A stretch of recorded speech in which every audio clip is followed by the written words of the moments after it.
Many of the greatest lessons known to humankind come from stories. Stories are an excellent way to communicate complex ideas that often can't be explained as deeply as they need to by just telling you.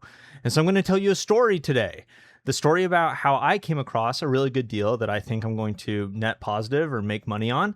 And this story will illustrate for you how you can learn to fish instead of just be given fish, maybe something like that. Hello, kitty. My cat's here. Right. So the story starts with the scene bundle from the recent set Marvel, because I was at Target with my family today, family in town for 4th of July, but also my birthday, which is very exciting. And there are these scene bundles that are available at Target. One of the scene bundles is this one right here, the Villains bundle. I remember seeing these scene cards when they first came out and being particularly excited about one. One of these cards, I was like, this is going to make a great commander. And I bet you can't guess which one it is, because it's not Thanos, it's not Abomination, it is Ultron, Machine Overlord. A 5-cost flying 4/4 that gives other robots and constructs you control +2/+2. This is not a good commander. I don't know why. When I first saw this, I was like, ooh, I need to build a commander out of that card, because frankly, if you want a good commander, it needs to get you value, which comes from card advantage or, I don't know, some kind of resource gain. And pumping your board is not quite that. And so I don't know why I thought of this as a good commander. So I was excited about this though. And when my brothers were like, hey, what can we buy you for your birthday? I saw this and I was like, this is actually a really cool thing. You could buy me for my birthday. And they're like, yes, sir. And so they're buying it for my birthday. And so I'm looking up the Ultron deck. And like I said, Ultron as commander doesn't really make sense, at least no longer does. And so I was looking up on EDHREC as a card. What does Ultron make sense as a card in a different deck? And it's, go figure. Ultron goes great in Ultron, Artificial Malevolence. Looked into that. Very interesting. Ultron Unlimited, Ultron the Annihilator, Tony Stark, Doctor Doom. Lots of cool things. But what really kind of caught my eye was this card, Ultron the Annihilator. A 5-drop, 3/4 with flying. When it enters or attacks, create a 2/2 colorless robot villain artifact creature token. That is gaining you value. It's not quite as valuable as drawing cards, but it's a card that turns into multiple other cards, namely tokens, and so that's something. And then it has another ability. When another artifact is put into your graveyard from the battlefield, or an artifact card is put into your graveyard from anywhere other than the battlefield, each opponent loses 1 life. This is kind of cool. I like draining my opponents at once. There felt like there was combo potential. I don't love combos.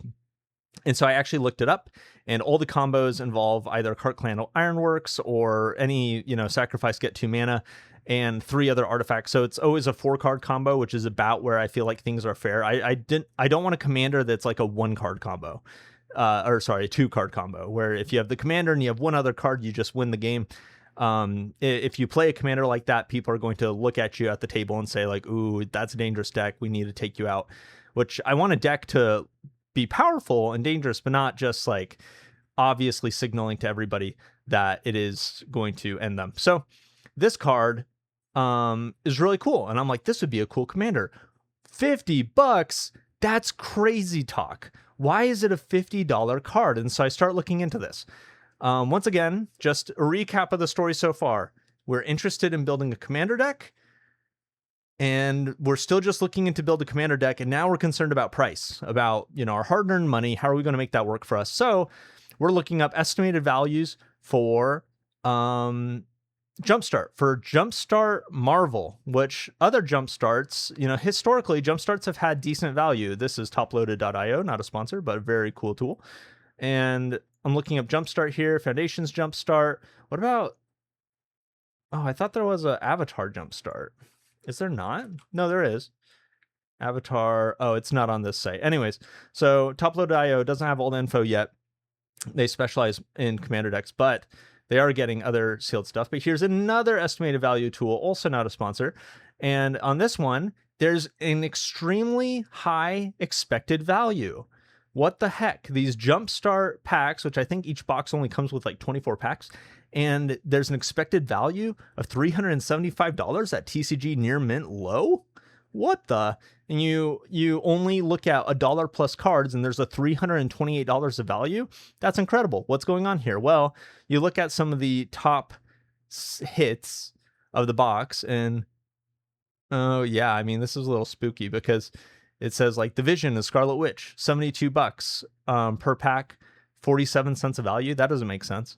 But and so there's some funny business going on here with the expected value. The reason being is that there's $34 contribution from this one card. Well, what if you don't hit this one card? You're not likely to hit this one card, but I guess there's a few other cards like it, but they all are contributing to the full expected value. And so you could definitely minus like 100 from this expected value and probably get something that's a little more realistic. Anyways, top heavy boxes. But something to gut check if this expected value is correct is to take a look at sell-through rate. Because if these cards are listed for this high price, but they're not selling, then it doesn't really matter. So let's check it out. The Vision Scarlet Witch, one of the top selling cards. Are they selling? We take a look at the 1 month view. Today, July 4th, 7 sold. The day before 6, 3. Yeah, they're selling. What about Dr. Doom? Unrivaled. Yes, it's selling. So the sell-through rate is good. These cards are selling, including Ultron the Annihilator. And so, because I was thinking to myself, what are the odds that you pull this out of a box? And it's not high, obviously, but at the same time, I remember these boxes being 105, 130 bucks. And so I was like, oh, if it's 130 bucks for a chance to open a $50, $60 card, that's a pretty good deal. Maybe I should take that. Because not only is Ultron expensive, but a lot of the cards that go in this deck are quite expensive. A lot of the cards that go in this deck come from, not that surprisingly, the Black Necrons artifact deck, which focuses on artifact value in the color black. And so, $8, $3, $8. A lot of value here. A lot of expensive, cool, powerful cards. And so what I'm thinking to myself is, excuse me, how do I save money? That's the question at the end of the day. I'm not interested in flipping yet, although I will get there, but I'm really interested in making money. Saving money. Not interested in making money yet. I'm interested in saving money. So I go to the Wizards of the Coast website because where else would you go? I was actually looking for the scene box art here, but then I scrolled down and I saw, Jumpstart boosters. I can buy these. Store Locator, TCG Player, Amazon. Well, if I was a good person, I'd go to Store Locator. I've already been to TCG Player. Let me check out Amazon. So click on Amazon for this product. And what do you know? It's cheaper than TCG Player. TCG Player, these are selling for $175 plus tax and shipping, whatever. Amazon, if you have a business account, you can submit a reseller certificate and not pay taxes. And look at this. I bought 4 of them at this price of $158. And now, is this going to be a great flipping investment? There's kind of 2 things that will pan out for that. One is how accurate is this expected value thing, which I've already cast some doubts on it, although, a lot of the value is coming from, just quite a wide variety of cards. Top 10 or 55% of pack EV. Yeah. So anyways, the prices are kind of crazy. The prices were crazy for original Jumpstart too. Let's see, Jumpstart Foundations, not original. I'm talking about Foundations Jumpstart. And the expected value in some ways is still kind of crazy, but the origin of this expensiveness of these Jumpstart products comes from their scarcity. There were not very many of these Foundations Jumpstart boxes when it first came out.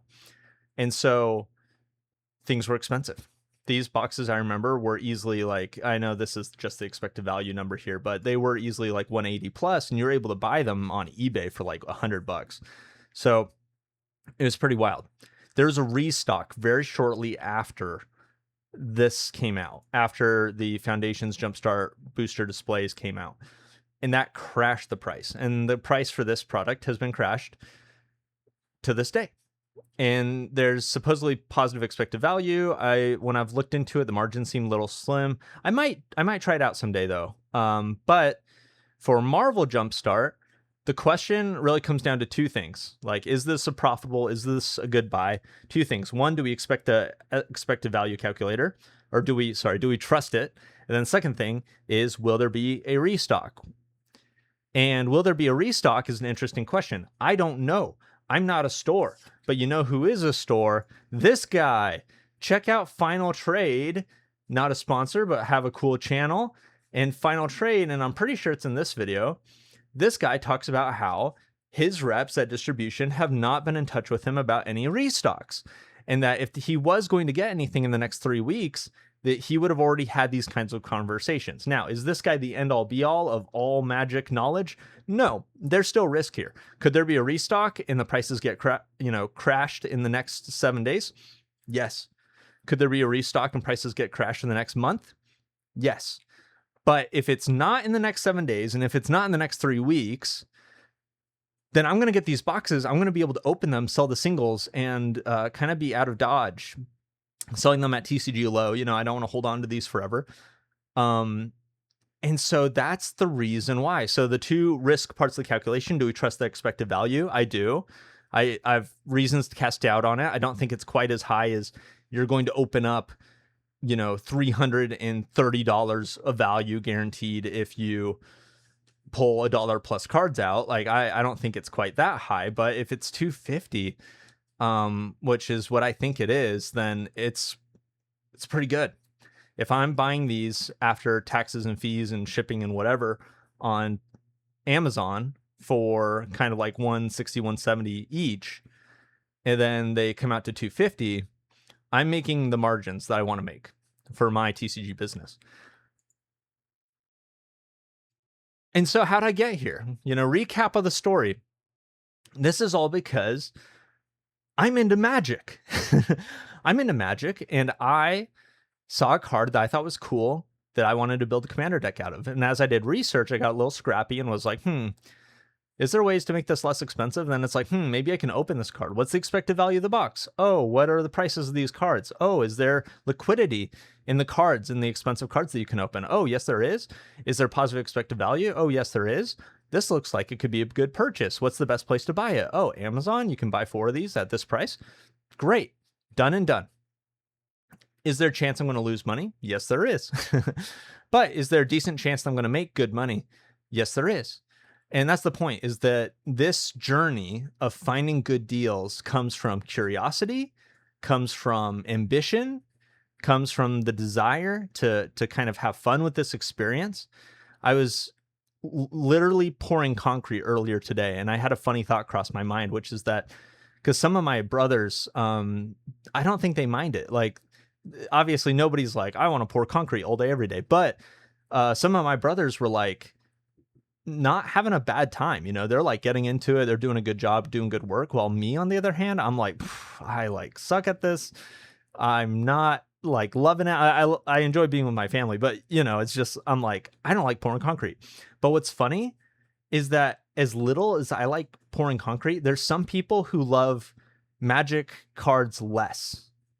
And by that, I mean, some people would rather die than buy booster boxes, open them up, sell the cards online for value.